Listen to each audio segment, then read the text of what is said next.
Hi, I'm Ryan. I help startups and small businesses start up, and just had this brainstorm when I was reading about Notebook LM, Google's new AI-powered tool. And so it got me thinking about local government and municipalities. And I thought, hey, how can we put some of these LLMs to the test to help us maybe get a little bit more civic engagement?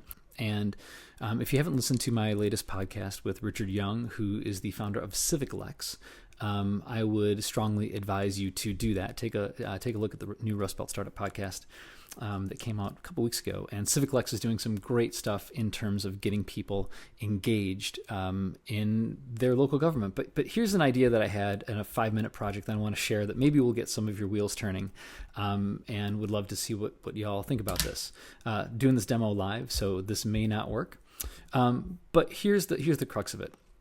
So what if I want to learn about what happened at the Common Council meeting last night? I'm using my municipality or a local municipality as an example in Utica. So I just found their YouTube channel, and they have these nice recordings of the Common Council meetings. And so what I'm going to do is I'm going to take that YouTube video, and I'm just going to go and rip that from YouTube. So I'm going to basically take that YouTube video and I'm going to run it through one of my, it's a local LLM that I have, a local model that I have on my Mac called Mac Whisper. And it does some large bulk transcription of long files. So what I'm doing here is, you can see this on the screen if you're watching this on YouTube, is I'm taking this YouTube video that is just a straight recording of the Common Council meeting, and it is now taking that YouTube video using my local model, and it's ripping out and trying to generate a transcription of that meeting. So that meeting is 2 hours and 55 minutes. So that's quite a big file. It's going to have a lot of text that's going to be associated with that. So I'm going to let this go, and I'll show you what comes out the other side. Okay, so that transcription of a 2 hour and 55-minute meeting took about 5 minutes in real time on my computer. So I'm going to basically take that. I've got this long transcription of the meeting, right? It's not in any format, doesn't have speakers on it, right? But it's still the model's best guess at what the transcription of that YouTube video was. I'm going to go into now Google's new tool, Notebook LM. And I'm going to create a new note. And this is a free tool. I believe anyone can do this. Where I'm going to add a source. So you can add multiple sources. But I'm literally just going to copy in the transcript of that meeting, that huge 2.5-hour meeting. I'm going to insert it. The LLM is going to do its thing. It's going to digest that, and it's already going to spit out a summary of that meeting. And from this tool, we can then go and create different things. So as an example, I might want to create a briefing doc. And so just like that, it's going to take the transcript of that video. It's going to create a briefing doc that is going to give me all of the key points of that meeting. Here it is. This is the briefing doc, and the meeting had to do with ARPA funds allocation. It's the October 16th. It gives you some of the main themes, some of the key facts and findings, the important quotes that it's seeing, recommendations. Again, you saw this. This took about 10 seconds. I can also go through and create additional documents or questions based on using an AI chatbot. But I could also create, using their notebook guide, other things. So like a study guide of this. If I wanted to understand like what were the key points besides the briefing doc, it'll create a study guide. But the coolest thing is it gives me some suggested questions, right? So what are the concerns about the management of ARPA funds, and how are those concerns being addressed? How are the various ARPA projects and initiatives progressing? And what are the potential challenges and opportunities? So I can click that suggested question. It's going to go through the transcript and generate a response, just like a chatbot would. But it's only going to use that input source, the document that I uploaded, as its guide. So it's spit that out, right? Overview of ARPA projects and initiatives, overspending and budgetary concerns. And then it goes through and it will provide you with citations in the conversation of where it is getting some of these ideas from. Transparency, communications, time constraints. What are the opportunities, the key takeaways? Again, super easy, and I can save these things to the notes. But here's the craziest thing.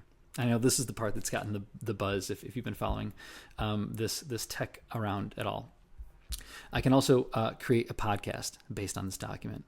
So I can say, I want the audio to focus on a general focus on a general overview of the meeting, what it was about, the key takeaways, what some of the participants' concerns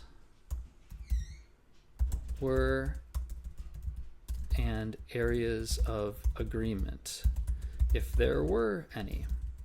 Right? If I were really spending my time on this, I would probably use that study guide or the FAQ, the other documents that I generated to inform what I want this to be about. But I'm going to go ahead and it can create up to a 10-minute podcast with AI voices that are going to be basically doing what I asked it to do. And so as this is going, and I'll play a little bit, I'll link up the audio at the end of this, but I want you to see how quick and easy this thing is, and how can we use some of these tools to keep each other better informed about maybe what's going on in our communities and our local governments, and using raw data and using AI to help us get a better understanding of the things that are happening around us, because very few of us have 2.5 hours, 3 hours to go to a common council meeting. And while this is not a substitute for it, I do think we can use some of these tools to really keep ourselves at least on a top level, very general awareness of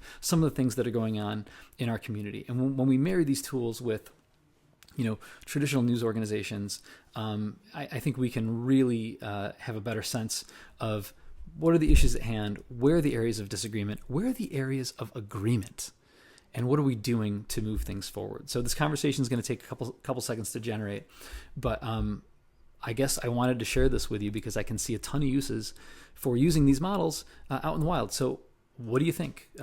Is this something that you would use? Any thoughts, positive or negative? And here's the thing I want you to keep in mind before I play the AI generated podcast. This is the worst this tech is ever going to be. All right. I just did this in, 7 minutes because it was something fun to do on a lunch break. But I think with, the system, understanding how to input more data sources, whether that's just spreadsheets, marrying those spreadsheets with minutes, with audio, with video, the possibilities are really exciting to learn how we can make sense of all of this information that we're being presented with, and dig a little deeper to figure out where might we be able to help, what might we be able to advocate for, where are the gaps and where are the areas of agreement. So I just wanted to show you this. Hope someone takes the ball and runs with it. And here's the AI podcast, which is crazy. Hey, deep divers, welcome back. You wanted the inside scoop on that recent meeting about ARPA funds, right? Mm-hmm. The one that had everyone talking. We'll get ready to dive in because we're breaking down all the details today with our expert. It was a fascinating meeting for sure. A lot more going on than your average budget discussion. Absolutely. And just as a quick refresher for anyone who needs it, ARPA stands for the American Rescue Plan Act. And these were those funds that were distributed by the federal government to help local communities like ours recover from the economic impact of COVID-19. Right, and this meeting specifically brought together city council members and the budget director to discuss how to allocate the remaining ARPA funds, which, as we'll uncover, turned out to be a pretty substantial sum. Yeah, we're talking about a cool $2 million still on the table and a deadline of December 31st to figure out how to use it. Talk about a time crunch. And that sense of urgency really set the tone for the entire meeting. It definitely adds to the intrigue, especially since we're talking about such a significant amount of money. Yeah. So what were some of the key takeaways? What were the main points of discussion? Well, one of the biggest takeaways was that there's this inherent tension between wanting to use every last dollar of those ARPA funds before the deadline and making sure those dollars are being spread wisely. It's a balancing act many local governments are facing, not just here, but across the country. And how did that tension play out in this specific meeting? You could really feel it in the room. On the one hand, you had this desire to make sure they maximized every resource available. No one wants to see money, especially money meant for recovery, go unused. Especially with so many pressing needs in the community. Right, Yeah. Exactly. But on the other hand, there were some council members who expressed concerns about transparency and how the ARPA funds have been managed up to this point. Yes, the transparency issue. That seemed to be a recurring theme throughout the meeting. It did. Some council members voiced frustration over what they perceived as a lack of communication. They felt they should have been getting more regular updates about how the ARPA money was being spent, especially compared to how it was handled in the past. It's like they felt a bit left in the dark, wanting more insight into the process. Right. Precisely. And this wasn't just about keeping everyone in the loop. It speaks to a broader concern about accountability and ensuring that these funds are being used effectively and responsibly. You bring up a really good point, Sure. because when you're dealing with public funds, transparency is paramount. It's about maintaining public trust and ensuring that decisions are made in the best interests of the community. Absolutely.